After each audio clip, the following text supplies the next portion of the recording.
You've been sold a lie. A comfortable, predictable, and ultimately destructive lie.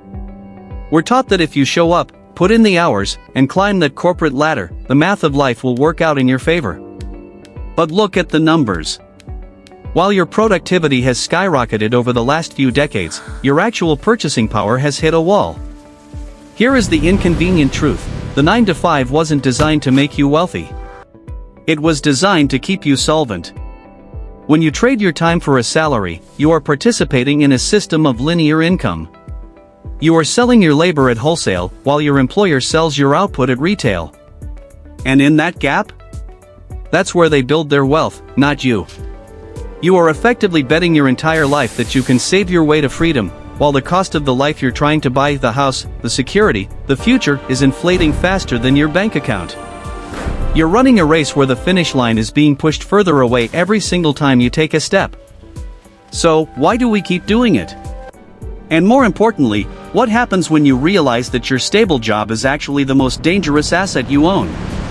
Let's dismantle the math. You have been sold a masterpiece of a lie. It is a narrative packaged as safety, wrapped in the promise of a steady paycheck, and sold to you as the ultimate adult milestone. We are told that if you trade your prime hours for a salary, stack your retirement fund, and wait for that annual 3% raise, you will eventually reach the finish line. But here is the uncomfortable truth that most people refuse to map out on a spreadsheet: the 9-to-5 model was designed to keep you solvent, not wealthy. In fact, it was designed to ensure that you are always exactly one bad quarter, one unexpected health crisis, or one aggressive round of corporate downsizing away from instability. Wealth isn't a result of endurance.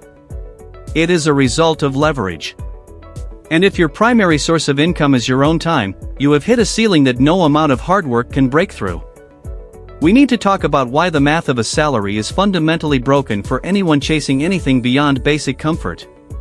Right now, we are seeing a massive disconnect between productivity and compensation. For decades, we have been told that if you put in the hours, the market will reward you. But look at the data. Since the 1970s, productivity has skyrocketed, while real wages for the middle class have stagnated or cratered when adjusted for the actual cost of living. The system isn't failing to reward you. It is operating exactly as it was intended to, by decoupling the value you create from the paycheck you receive. Let's strip away the corporate buzzwords and look at the engine.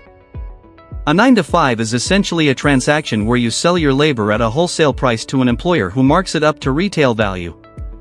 That margin, the difference between what you produce and what you are paid, is where the company's profit lies. It is where the share buybacks come from. It is where the capital is generated for your boss to buy the assets that actually build wealth.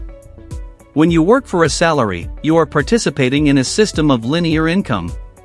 If you want to make twice as much money, you usually have to work twice as many hours. But there are only 24 hours in a day, and you need to sleep, commute, and exist. You are mathematically capped. The wealthy, by contrast, rely on exponential income. They don't get paid for their time, they get paid for the output of their assets. An asset doesn't need to sleep. It doesn't need a weekend. It doesn't ask for a dental plan. Let's get real about the numbers. If you make $100,000 a year, after taxes, and the high cost of living in a major city, you might be lucky to save 15 or 20%.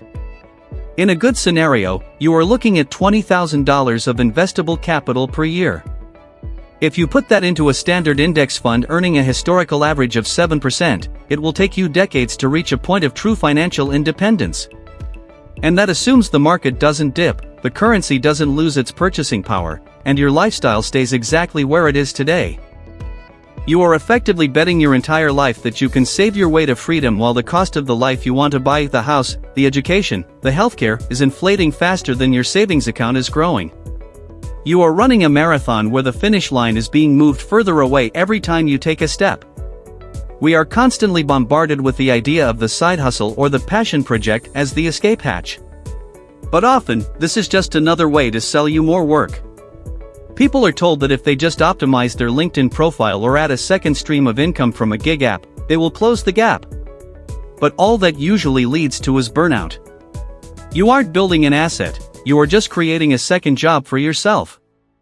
The irony is that we treat our careers like the only safe harbor, when in reality, a job is the most concentrated form of risk. You have one client, your employer, and if they decide to terminate the contract, your revenue goes to zero instantly. That is not stability. That is extreme dependency disguised as a steady routine. If you look at the history of wealth creation, it was never achieved by being a perfect employee. It was achieved through ownership. Whether it is equity in a business, ownership of intellectual property, or capital deployed in markets, wealth comes from owning the means of production rather than being a component within it. The risk of this, of course, is that ownership is inherently uncertain. There is no guarantee. There is no HR department to handle your grievances. There is no boss to tell you what to do tomorrow. That void, that total lack of instructions, is exactly why most people retreat to the comfort of the 9-to-5. It is the fear of accountability, more than the need for money, that keeps the system running. So, we are left with a persistent, nagging question. If the 9-to-5 is fundamentally unable to make you wealthy, and if the path of ownership requires a tolerance for risk that most are trained to avoid, what does that mean for the next 40 years of your life? Are you working because you are building something that belongs to you, or are you just renting your time to someone else so they can build their own independence? The math suggests you can't have it both ways. The only question left is which side of the transaction you are planning to stay on.